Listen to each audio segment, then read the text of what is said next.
3 I and don't know, 1. when I started thinking about it, maybe when I quit my job and started doing my business full time after a couple of years, I started thinking like, now I'm in my 40s, I got 3 kids, I don't have a salary, I'm going to retire one day, do I sell my business? Now I'm at 51, and every day I'm thinking like, man, I don't want to be doing this 20 years from now. I need like an exit strategy.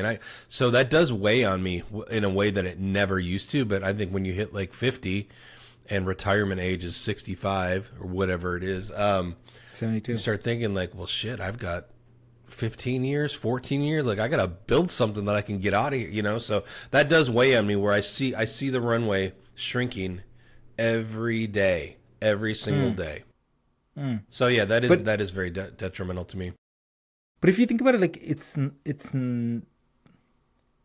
I think it's kind of how you define what is the runway for, right? Hmm. Like if the runway is for building something that you can sell, and because also like I think if you think about it like this way, right?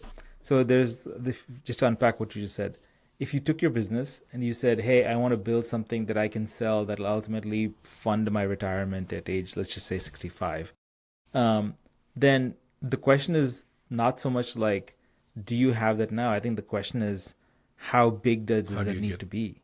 Well, how big does it need to be, right? Like, I mean, if you're looking for like a $20 million exit, okay, maybe the runway is kind of thing. But if Yeah, you're looking at yeah, like a $5 million exit, then it's not so bad, right? Like, so I right. think part of that is also you have to be very practical in defining what that end state could and should look like, and because that takes some of the weight off your shoulder. A mentor of mine very long ago, man, like he said something to me. He said you should always know what your number is, like the number that Right. just keeps things status quo, right? Like not where you're like saving and not where you're investing, but like just like you drive the same car, eat the same food, whatever, do roughly the same things, right? Like maybe go out for dinner once a week, whatever those things are. Not extravagant, but like what does status quo look like, and what is the number for that? If the moment you do that math, your brain actually switches to this mode where you say, like anytime you look at something, you're like, worst case, I just need this much. Right.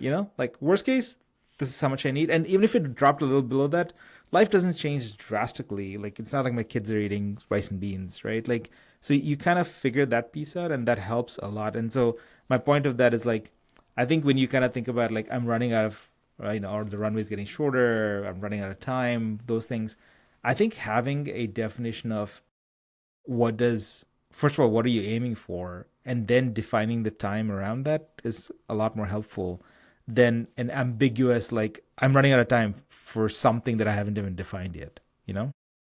Yeah, I think that's really important because there's no plan.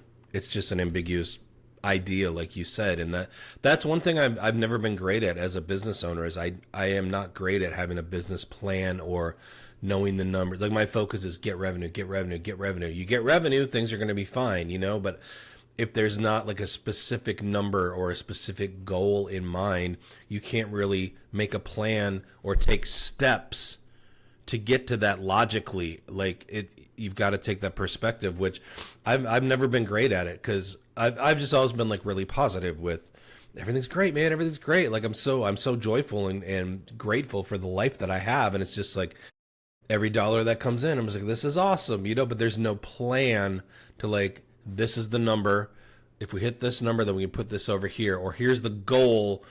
We've got to save this much for retire. Like, I think that's a really good point because I know that that's definitely one of my weaknesses is planning. I mean, when I've worked with business coaches, you know, that's why I hired them, because every 2 weeks I'd have to come to them with my P&L and know what my numbers are and have that like that. I needed that accountability, you know. So I think that's a really good point and definitely something I need to do for sure. But it applies for all of us. Like we're all guilty of this, right? Like in the sense that um if you look at people, like I have a friend who has been saying for the past, I would say, 5 years, he's like, hey man, I sit down once a month with my financial planner, we look at the numbers, and yep, retirement is in 5 years. That was like a few years back.